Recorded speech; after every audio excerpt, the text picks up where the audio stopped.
dear everyone. Welcome back to Blue Water Auto Restoration. This is our first deep dive of 2025. For anyone new here, we cover all things classic cars every Saturday morning. And this week, we're going to be talking about oil, the best oil for your classic car, especially if you're into restoration.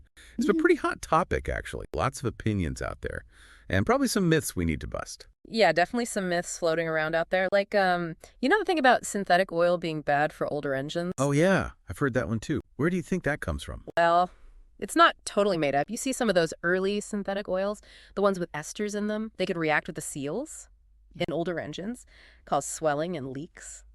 So there was a reason to be worried back then. But that's not really a problem anymore, is it?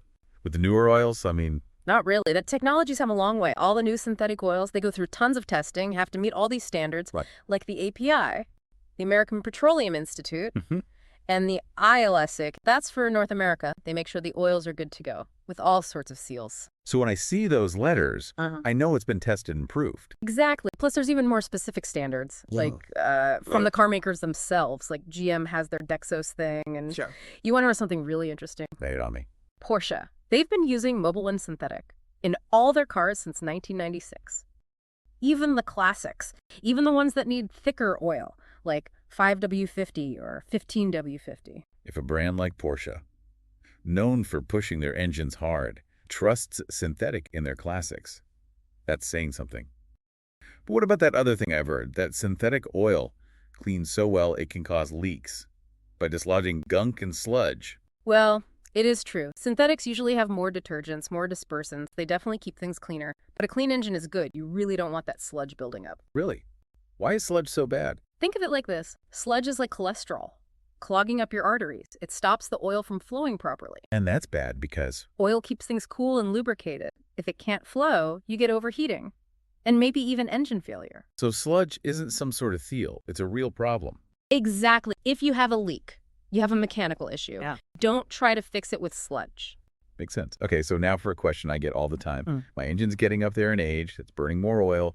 Should I use thicker oil to make up for it? It's a common thought. But honestly, the best thing is to stick with what the manufacturer recommends. You mean the oil viscosity? Yeah. They chose it for a reason. Now, It's true that older engines, they can have wider clearances from wear and tear, which can mean lower oil pressure, especially when it's idling. So in that case, does thicker oil actually help? It can, but it's important to understand why. Thicker oil doesn't evaporate as easily. It has lower volatility, so you don't burn through it as fast. But it's not actually fixing the wear and tear. So it's like a temporary fix, not addressing the root cause. Exactly. And, using oil that's too thick can actually be harmful. It can affect engine performance, even cause more wear in some cases. So thicker isn't always better. What about those high mileage oils then? When should we be using those in our classics? High mileage oils. They're specifically designed for older engines. They have a couple of special ingredients that you won't find in regular oil. Seal swelling agents.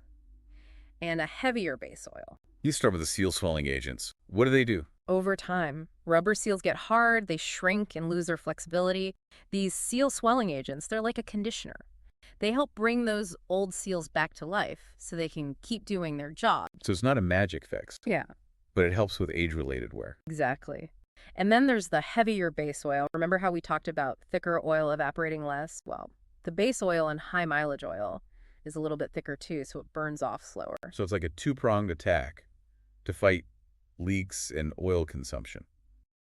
But it can't reverse damage, right? Right, it's about managing the effects of age. Not turning back time. Good point. Now, what about oil consumption? From worn valve stem seals, can high mileage oil help with that too? Definitely. Worn valve stem seals are a really common cause of oil burn. Why does that happen? Those seals, they're supposed to keep oil from getting past the valves and into the combustion chamber. But when they get old, they get brittle and oil can slip through. And then it burns up with the fuel. Exactly. And that's where the seal swelling agents come in. They can help revitalize those seals and cut down on oil burning. That's good to know. But worn valve stem seals aren't the only culprit, right? For oil consumption, I mean. Nope. Could be other things too, like worn piston rings or too much oil mist in the crankcase.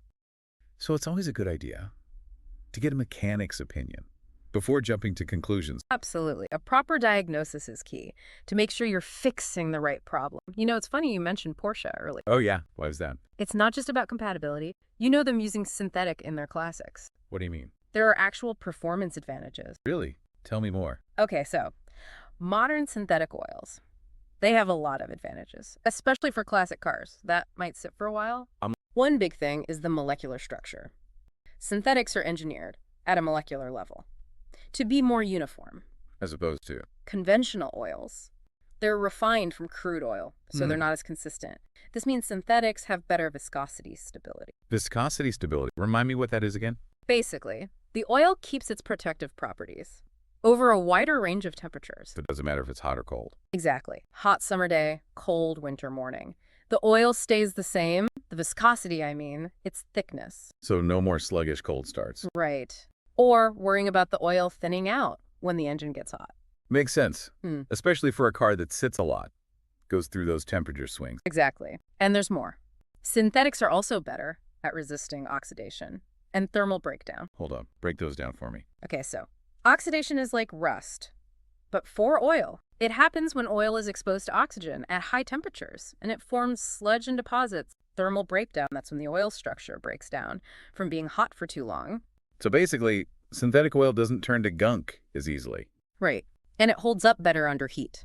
Got it. Oh, and another thing, synthetics flow better too. They circulate through the engine more easily. Okay. And that's good because older engines, they often have tighter clearances. So that better flow really helps get the oil everywhere it needs to be. Better lubrication, better protection, better flow. Sounds like synthetic oil is the way to go. Oh, it depends on the car and how you use it. But yeah, for optimal protection and performance, especially during a restoration, synthetic is a strong contender. So with all these benefits, why are some people still hesitant to switch to synthetic? I think it's a few things. Some people are just stuck in their ways. They've always used conventional oil, and they're not comfortable changing. Plus, there's that myth we talked about. Right. The one about synthetic being bad for older engines, even though it's not true anymore. And let's be honest, synthetic is more expensive. That's true. But you have to weigh the costs and benefits. A higher quality oil can prevent bigger problems down the road.